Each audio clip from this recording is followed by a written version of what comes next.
Boy, we got so much to unpack from tonight's card. Holy shit is all I have to say. What an amazing night of fights. I mean, from the prelims, I missed a good majority of the prelims. I caught like the very first fight of the night, Nora Cornell. I skipped the Tresean Gore fight and the Suma Dajiri fight and the Cedric Domas versus Michael Zaishuk fight and the Darren Elkins Julian Erosa fight, but I caught the Chase Hooper fight, the Yan Xiaonan Verna fight, the Ige Woodson fight. But I think overall for picks tonight, if my math is correct with how many fights were on this card, I think I went 7-6 on tonight's card. That would mean there were 13 fights on this pay-per-view overall. So I got 3 fights wrong in the main card. So I was wrong about Volkanovski. I was wrong about Krylov. I was wrong about Pitbull. And then on the prelims, I was wrong about Cedric, wrong about Gore, and I was wrong about Dan Ige. I should have picked Ige. That was my initial pick, and I let the crowd influence me to go with Sean Woodson. I'm like, Sean's tall, big tall dude. Ige is probably going to struggle with the height. And doesn't Woodson like have very little losses or something like that? So I don't know, but dumb pick on my part. Ige is a very solid fighter who will always beat anyone outside the top 10 of the featherweight division. He only loses to like legit prospects. He's like that test to see if you're actually ready for prime time in the featherweight division. And if you're not, then if you don't beat him, then you're not ready. So I should have known better. I mean, where do I start on this card? I kind of went over some of the fights I got right and wrong. I knew Chase Hooper would win, but I think key fights to talk about on the prelims would be Yan Xiaonan versus Verna Jandiroba. Disappointed, but not surprised. I knew Verna Jandiroba would win this fight. I hate that she won this fight because I do not like her. I do not like her fans. I do not like the hype she gets. But her grappling's good, and Yan Xiaonan, great striker, but unfortunately, that defensive grappling is always going to be the one chink in her armor. I shouldn't say that because she's Chinese, but you get the point, right? It's that one aspect of her game that it seems like she can never truly overcome, and that's why she'll never be a world champion, because she can't deal with the grapplers. And anyone who kept saying that Yan beats Tatiana, they can shut up now, because Tatiana would do the same thing to her. And I still believe that Tatiana would have beat Jandiroba, but I'm not going to make this video about Tatiana. But Verna wins, grappling fest. And I guess she's going to get a title shot. If she fights Wei Li kicks her ass like she did Suarez, but worse.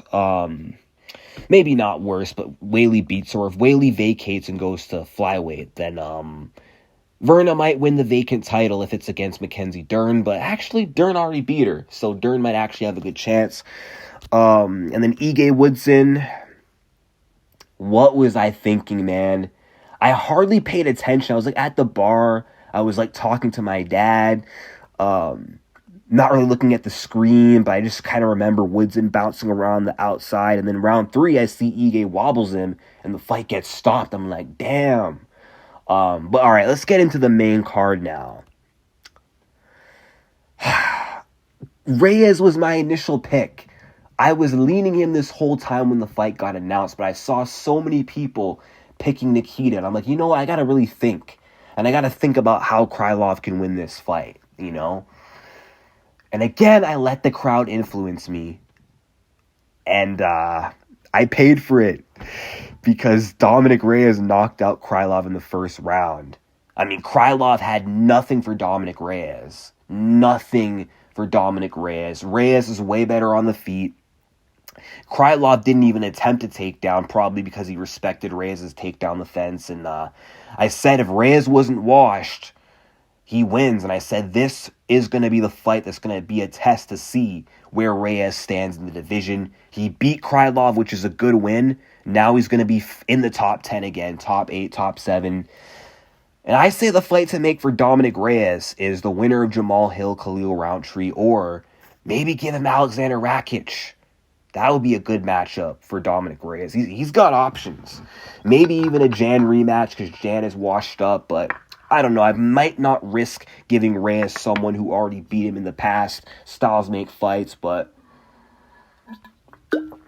damn, regretful pick. I was like 0-1 to start the main card, but I recovered with Gene Silva. I knew Gene Silva would win. I said if Gene Silva had perfect takedown defense, then he was going to destroy Mitchell. Like, he only got taken down once and tried a guillotine. It didn't work the first time. That was round 1. And then round 2, he just schools Mitchell, drops him. Mitchell gets up, gets all his takedowns defended, and then end of round 2, Gene Silva, the striker, submits the grappler. Wow, amazing. That actually surprised me. I thought Gene was going to win this fight by TKO or a decision. I did not see him submitting Bryce Mitchell. Has Mitchell ever been subbed before? So that's what makes it crazy. The fact that Gene, I don't know if this is his first submission win. I'm not in a Sherdog or Tapology right now, but the fact that he has a submission over the grappler, that just shows how well-rounded Gene Silva is. He's a threat everywhere. And Gene, man, that was foul when he choked out Mitchell and then started barking over his corpse afterwards. And I guess Gene Silva got revenge for those dogs that Bryce Mitchell bragged about putting down. But now Gene Silva's going to get ranked. And I think who Gene Silva should fight next, I say give him Josh Emmett, honestly, to build him up the rankings. I mean, it's a dangerous fight, but if he can get through a guy like Emmett, then, yeah, I think he's in good hands. He'll probably end up in the top 5. I'm pulling up the rankings right now. Let me just check. Okay. Or you could also do Aljamain Sterling. You could give him Emmett. You could give him Jakadze, Sterling, Arnold Allen, Brian Ortega. There's some good options. Or you could do Yair Rodriguez versus Gene Silva. And now, this brings me to the next fight. Yair Rodriguez foils Patricio Pitbull's UFC debut, and I couldn't be any more disappointed. I was really hoping that Pitbull would have a successful UFC debut, and it's another bad pick on my part. But I did say, when I made that prediction, I did say that this is a card where so many fights are hard to predict. I could get a lot of these wrong, and we saw here tonight, but you know what? This is how it's going to go on this channel, is we celebrate the wins, we gloat the wins, but we own the losses. This is not one of my best cards, but I got to own up and I got to do better. And this night shows I need to do more tape study. And I feel like that's a flaw I have as an MMA YouTuber, is I'm a little bit lazy. Sometimes I'll blindly guess or I'll go off what I already know without actually watching tape, which is my fault. But I should have known better, because I did say that Yair sort of is reminiscent of a style that seems to be Pitbull's kryptonite. Like, look at AJ McKee, tall, lanky striker. Yair Rodriguez, tall, lanky striker. Sergio Pettis beats Pitbull, a flashy, creative Taekwondo striker. Yair Rodriguez, same thing. And I knew that, but I thought maybe Pitbull will win if he grapples. But Yair Rodriguez had good takedown defense, good get-up ability, and I guess Pitbull's 18% takedown accuracy really counted for something, because his takedowns were not good, and he couldn't sustain them, couldn't sustain control. And I said, okay, outside of takedowns, I predicted that Pitbull was going to put on pressure. I predicted that he was going to get in Yair's grill, force him on the back foot, make it a dogfight. And he did the complete opposite. He fought Yair in the dumbest way possible. Okay, Pitbull, as a shorter man, should not have given Yair that space, that distance. When you play that tit-for-tat game with Yair Rodriguez, he's going to be comfortable. He's going to pick you apart. You have to stay on Yair. You have to push him backwards. You got to make it ugly. You got to make it dirty. You got to make it grappling heavy. If you can't take down or control Yair, that's already a red flag. And if you're not going to pressure him enough, well, then you're not going to outstrike him. So, but yeah, that's disappointing, man. I really wanted Pitbull to win his UFC debut. I wanted him to be a top 5 featherweight, especially with Volkanovski getting his belt back tonight. This could have set up Volkanovski versus Pitbull, which that was a fight I've actually wanted to see for 5 years. When Pitbull was in Bellator and was the Bellator featherweight champion, and talking about a matchup with Volkanovski when Volk had the belt in his first reign. I'm like, man, Pitbull Volk would be a good fight. Now that's a missed opportunity, man. That's really frustrating. I really wanted Pitbull to win. I wanted him to have that success that Chandler had in his debut, that MVP had in his debut. But I guess what this shows is the UFC, that's really where the best fighters go. And I think Pitbull, he hasn't really fought many good fighters, honestly. I mean, he beat Chandler, but Chandler not good in the UFC, 2-5. He beat AJ McKee, but how good would AJ do in the UFC? Then outside of that, he doesn't really have any notable wins. So, but you know what? Pitbull bet on himself. He dared to be great. It didn't work out. I don't know if his age was a factor, the fact that he was 38 years old. I just think that it was the styles. I think Pitbull struggles with really good, kick-heavy, crafty strikers, especially if they're much taller than him, like AJ McKee. But yeah, great win for Yair. He's not going to be champion. He doesn't deserve a title shot. It sucks that Diego lost, man. If Diego won, we could have seen Diego versus Yair in Noche UFC. Epic rivalry. Mexican versus a Brazilian Mexican. Would have been awesome, but I don't want to see Yair go in there with Volk again. He's going to get destroyed again. I think Yair Rodriguez needs to fight Gene Silva, like I said, or fight Arnold Allen, or fight Diego Lopez. That might be the fight to make. They might need to just settle that beef they got right now. But yeah, now moving up the card. Yeah, I forgot to mention, Yair wins by decision. He beats Pitbull by decision, outclasses him 3-0. Can't go without mentioning the method. But now the co-main event, Paddy the Baddy.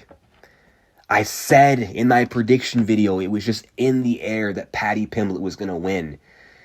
And I said he had plot armor, but you know what? No plot armor needed tonight. And you know what? I predicted that this was going to be the best version of Pimblett that we would ever see in a long time. I said this would be the best Pimblett and the worst Chandler. And I was right. I wanted to be wrong because I love Chandler. He's one of my favorite fighters, but he's just not good enough for prime time. He's not good enough for the big leagues in the UFC. He's too old. I knew he was going to show up washed and that Paddy was going to show up in peak form because this is the biggest fight, or was the biggest fight in Pimblett's career. This was a chance for Pimblett to solidify himself as elite and as legit and not just a fraud. He knew he had something to prove, and he made it look easy. I mean, Chandler looked good to start with that early takedown, but Paddy got up, and once he got up, he easily owned Chandler on the feet, picked him apart. Chandler couldn't land anything. Round 2, same thing. And then Chandler got a takedown, but because Chandler has low IQ, he jumped on Pimblett's back, tried to body triangle the grappler, ended up on bottom, and then ended up having his back taken, loses that round, and then round 3, Pimblett cuts him with a knee, beats him up, batters him on the feet, takes him down, finishes him with ground and pound from the back mount, and yeah, wow, Chandler's done. I feel really gutted for Michael. I feel really gutted, and I don't know where he goes from here. I think he should just retire, because who does Chandler beat? Who does he beat? We know he can't beat the top guys in the division. He's lost to so many top dudes at lightweight. But there's so many dangerous up-and-comers. I mean, Chandler could beat Beneil if they make that fight. Maybe. Maybe you could do Chandler Moicano, but then even again, Moicano could probably take him down. Because now we know Chandler's takedown defense isn't all that good. He can be taken down. He can be controlled. He can be ground and pounded. So Moicano honestly might beat him. I don't think that he would beat... he could maybe beat Grant Dawson. I don't think he beats Bahamondes. I don't see him beating Fiziev at this point. Hell, Benoit Saint-Denis might even have a chance against Michael Chandler. A lot of the guys behind him in the rankings, I think, could beat him. And a lot of the guys ahead of Chandler, I think, could beat him. I think what you got to do with Michael Chandler is maybe make that Patricio Pitbull rematch. Because Pitbull said he wanted it. They're both coming off losses. It's a winnable fight for both guys. And a chance for Pitbull to get his first UFC win. Or Chandler to get his first UFC win in 3 years. But you know what I was thinking? You could actually make that Conor fight now. This is the perfect time to make that McGregor fight, because McGregor hasn't fought in years. He's got the washed allegations against him, but we know Chandler's washed. Chandler's on a 3-fight L streak. So that matchup looks appealing. Conor McGregor versus a 38-year-old who's lost 3 fights in a row. And honestly, with how Chandler's been looking lately, I think Conor McGregor could beat him. I think Conor could pick him apart on the feet. If Chandler can't control him on the ground, I think Conor beats him up standing, and I think he finishes him. Honestly, Conor probably would have won at 303, and Conor's probably kicking himself right now for not toughing out the sore pinky toe that he got. But as for Paddy the Baddy, I think who he should fight, do Arman Tsarukyan, because Arman said, Paddy, if you win, I dare you to call me out. Paddy's been talking some shit. So make that fight, and if he can beat Arman Tsarukyan, he gets the next title shot. And if not, you can make the Oliveira fight. I mean, he finished Chandler, who Oliveira couldn't finish in the rematch. Oliveira took Chandler to a decision, almost got finished in round 5. Chandler had no success against Pimblett, but against Oliveira. So he can make that case against Charles that I finished the guy that you couldn't, right? Maybe he could be Poirier's last fight. I mean, Poirier said he's looking for big fights. You could give him Paddy, who's a pretty big star at this point. I mean, you could do Paddy versus Holloway. You could do Paddy versus Hooker. You could do Paddy versus Gaethje. Now, how far is Pimblett going to go in his UFC career in the lightweight division? He beat Chandler, but how impressive really is that? Chandler is 2-5 in the UFC. He's washed up. Can he beat the likes of Hooker? I mean, I think he could, because he's way better on the ground. He could probably take him down and sub him, but the striking is dangerous for Pimblett. Dustin, maybe he could out-grapple him, but Poirier is better than Chandler. He's got way better hands than Pimblett. He's got the power edge, but Pimblett's better on the ground. That ground game could be a factor. Max Holloway, I think, beats Pimblett. Pimblett mentioned Gaethje. That one's interesting. He's way better than Gaethje on the ground. But on the feet, if Gaethje can keep it standing, I think Gaethje could destroy the legs, win the leg kicking battle.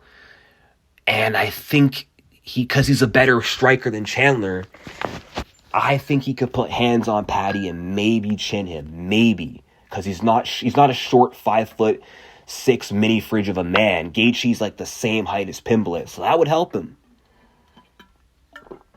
And then Oliveira, the battle of jiu-jitsu wizards with good striking.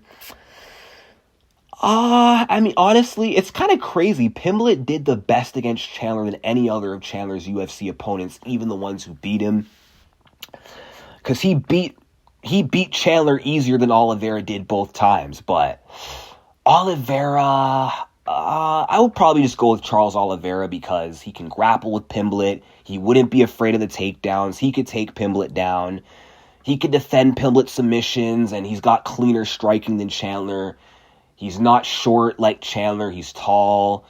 So, I don't know. I'll go more in depth on that fight later. I'm just going to say Charles Oliveira wins that fight, but good for Paddy Pimblett. I don't know if he makes it to a title shot, but he could surprise. He could shock the world. I'm not going to doubt Paddy Pimblett. I don't think he's a future lightweight champion or a title contender, but who knows? I also don't think he beats Tsarukyan, but now that that's out of the way, Alexander the Great Volkanovski cooked. Alexander Volkanovski is the champion again. And I was wrong. Another bad pick on my part. I was just worried. I bought too much into the 35 curse, and I bought too much into the Volk has a bad chin allegations, but Volk showed an amazing chin. His chin looked solid. He got dropped once from Diego, or in round 2, he got dropped once by Diego, recovered like Prime Volk would. And outside of that, he just completely outclassed Diego. His striking was too technical. He had too much volume throughout 5 rounds. And, outside of the knockdown, Diego really had nothing for Volk. And Volk looked like vintage Alexander Volkanovski. The best Volk we've seen in a while. He did the smart thing by taking the time off. And Lopez, he had the power, but he's too wild. But it was a good fight. It was competitive, even though Volkanovski clearly won 4 out of 5 rounds outside of the second round. Lopez gave a good showing. I mean, he proved that he could go 5 rounds. He didn't gas out. Volk had to be careful. Showed great cardio, was dangerous every single round. Every single round he was dangerous against Alexander Volkanovski. And you know what? Diego will be back. He's got potential. It's back to the drawing board. But tonight belongs to Alexander Volkanovski. But one thing I was right about in this fight, I said, the rounds where Volkanovski seems to get clipped is always in the early rounds. And that's why I picked Diego. But I picked Diego with the idea that Volkanovski's not going to be able to recover. And I couldn't have predicted that he was going to land a little too late in round 2. I thought he would get him earlier on, somewhere in the middle of round 2 or round 1. But you know what? This is a feel-good moment for Volkanovski, a good learning experience for Diego, and a feel-good moment for the fans. Me personally, I was rooting for Diego. I want to see a new champion. I want to see the featherweight division kind of move forward in the new era. And I did not want someone that, Ilya already beat to get the belt back, because I thought it's just going to make the division look bad. I want to see a fresh champion. But you know what? It's okay, because this makes Ilya look good. And now Ilya's win over Volkanovski, it doesn't look bad. We can't say that Ilya beat a washed-up Volkanovski. We have to give Ilya credit for beating Volk. And I think Ilya, if he stayed at featherweight, Volk wasn't going to be champion again. I don't think Volk would have got the belt back if Ilya stayed. But in Ilya's absence, with him being gone, it just shows how good Ilya Topuria is. He chose to let the belt go to pursue lightweight. It allowed Volkanovski to recapture gold. And I don't really see who beats Volkanovski right now. I mean, he's 36, but he still has it. He still has it. Like, Diego was the most dangerous matchup you could give him right now. Evloev has nothing on him. His wrestling isn't going to work. It's not going to be a factor. His striking isn't good enough. He's going to get his first loss to Volkanovski. Maybe Lerone Murphy could be an interesting matchup in the future, but I think Volk would win that fight. He beats Yair again.